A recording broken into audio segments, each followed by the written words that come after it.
नमस्कार दोस्तों, केंद्र की न्यायपालिका से संबंधित कुछ प्रश्न हम पिछले वीडियो में कर चुके थे। अब बात करेंगे आज के नए प्रश्नों की। तो चलिए शुरू करते हैं हमारा आज का वीडियो। हमारा 11वां प्रश्न है, सर्वोच्च न्यायालय के न्यायाधीशों की नियुक्ति किसके द्वारा की जाती है? सर्वोच्च न्यायालय के न्यायाधीशों की नियुक्ति किसके द्वारा की जाती है? ऑप्शन है संसद, राष्ट्रपति, उपराष्ट्रपति, महान्यायवादी। तो इसका राइट आंसर होगा ऑप्शन बी, राष्ट्रपति। सर्वोच्च न्यायालय के मुख्य न्यायाधीश की नियुक्ति राष्ट्रपति सर्वोच्च न्यायालय अथवा उच्च न्यायालय के किसी भी न्यायाधीश जिसे राष्ट्रपति उचित समझे के परामर्श से करता है, और सर्वोच्च न्यायालय के अन्य न्यायाधीशों की नियुक्ति राष्ट्रपति सर्वोच्च न्यायालय के मुख्य न्यायाधीश की सलाह पर करता है। हमारा अगला प्रश्न है, मुख्य न्यायाधीश की नियुक्ति के संबंध में वरिष्ठता का कब कब उल्लंघन हुआ है? मुख्य न्यायाधीश की नियुक्ति के संबंध में वरिष्ठता का कब कब उल्लंघन हुआ है? ऑप्शन है 1971 में, 1972 में, 1975 व 76 में, 1973 व 77 में। तो इसका राइट आंसर होगा ऑप्शन डी, 1973 व 1977 में। सन 1973 में ग्रेवर, सेलेट और हेगड़े के स्थान पर अजीत नाथ रे को मुख्य न्यायाधीश बनाया गया था, और सन 1977 में HR खन्ना के स्थान पर MH बेग को मुख्य न्यायाधीश बनाया गया। अगला प्रश्न है, मुख्य न्यायाधीश के रूप में सर्वाधिक कार्यकाल है? मुख्य न्यायाधीश के रूप में सर्वाधिक कार्यकाल है। ऑप्शन है Kamal Narayan Singh, JS Khehar, YV Chandrachud, SH Kapadia. तो इसका राइट आंसर होगा ऑप्शन सी, YV चंद्रचूड़। इनका कार्यकाल है 22 फरवरी 1978 से 11 जुलाई 1985 तक। हमारा अगला प्रश्न है, न्यायाधीशों की नियुक्ति के संबंध में गठित आयोग NJAC में कितने सदस्य थे? 15 सदस्य, 10 सदस्य, 8 सदस्य, 6 सदस्य। तो इसका राइट आंसर होगा ऑप्शन डी, 6 सदस्य। NJAC में 6 सदस्य थे, जिसमें 1 सदस्य मुख्य न्यायाधीश,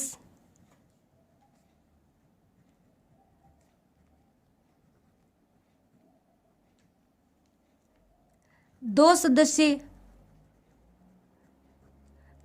वरिष्ठ न्यायाधीश,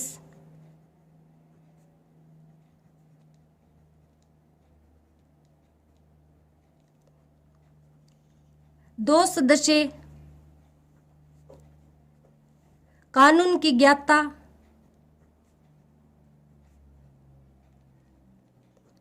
और 1 सदस्य केंद्रीय कानून मंत्री।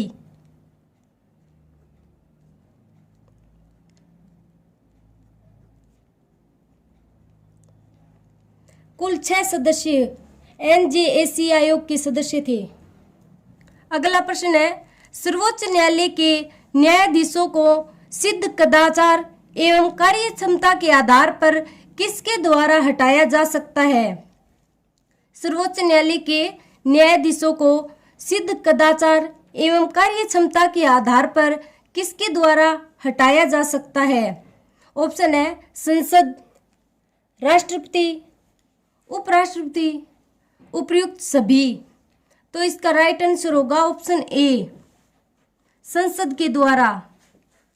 सर्वोच्च न्यायालय के न्यायाधीश को संसद के द्वारा 2/3 बहुमत से हटाया जा सकता है।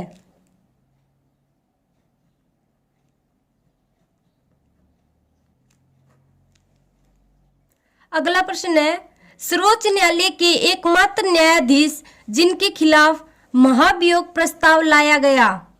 सर्वोच्च न्यायालय के एकमात्र न्यायाधीश जिनके खिलाफ महाभियोग प्रस्ताव लाया गया। ऑप्शन है अजीत नाथ रे, दीपक मिश्रा, YV चंद्रचूड़, MH बेग। तो इसका राइट आंसर होगा ऑप्शन बी, दीपक मिश्रा। 23 अप्रैल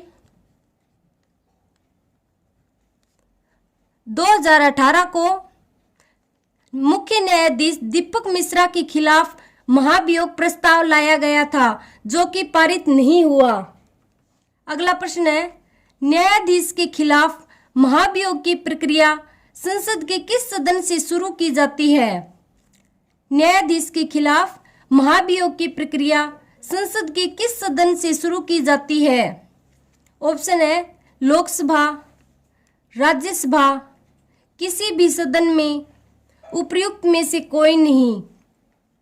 तो इसका राइट आंसर होगा ऑप्शन सी, किसी भी सदन में। महाभियोग की प्रक्रिया संसद के किसी भी सदन में शुरू की जा सकती है। अगला प्रश्न है, सर्वोच्च न्यायालय के न्यायाधीश संविधान की किस अनुसूची के तहत शपथ ग्रहण करते हैं? ऑप्शन है अनुसूची 3, अनुसूची 4, अनुसूची 5, अनुसूची 6। तो इसका राइट आंसर होगा ऑप्शन ए, अनुसूची 3। सर्वोच्च न्यायालय के न्यायाधीश संविधान की अनुसूची 3 के तहत शपथ ग्रहण करते हैं। अगला प्रश्न है, किस अनुच्छेद में उल्लेखित है कि सर्वोच्च न्यायालय एक अभिलेख न्यायालय है? किस अनुच्छेद में उल्लेखित है कि सर्वोच्च न्यायालय एक अभिलेख न्यायालय है? ऑप्शन है अनुच्छेद 125, अनुच्छेद 126, अनुच्छेद 128, अनुच्छेद 129। तो इसका राइट आंसर होगा ऑप्शन डी, अनुच्छेद 129। अनुच्छेद 129 में उल्लेखित है कि सर्वोच्च न्यायालय एक अभिलेख न्यायालय है, अर्थात सर्वोच्च न्यायालय के द्वारा दिए गए निर्णयों को अधीनस्थ न्यायालयों में सुरक्षित रखा जा सकता है। अगर इसकी अवमानना होती है तो सर्वोच्च न्यायालय उसे दंडित भी कर सकता है। हमारा अंतिम प्रश्न है, संविधान का रक्षक किसे कहा जाता है? संविधान का रक्षक किसे कहा जाता है? ऑप्शन है सर्वोच्च न्यायालय, उच्च न्यायालय, राष्ट्रपति, प्रधानमंत्री। तो इसका राइट आंसर होगा ऑप्शन ए, सर्वोच्च न्यायालय। संविधान का रक्षक सर्वोच्च न्यायालय को कहा जाता है। यदि संविधान का उल्लंघन होता है तो सर्वोच्च न्यायालय उसे दंडित कर सकता है, इसलिए सर्वोच्च न्यायालय को संविधान का रक्षक कहा जाता है। धन्यवाद।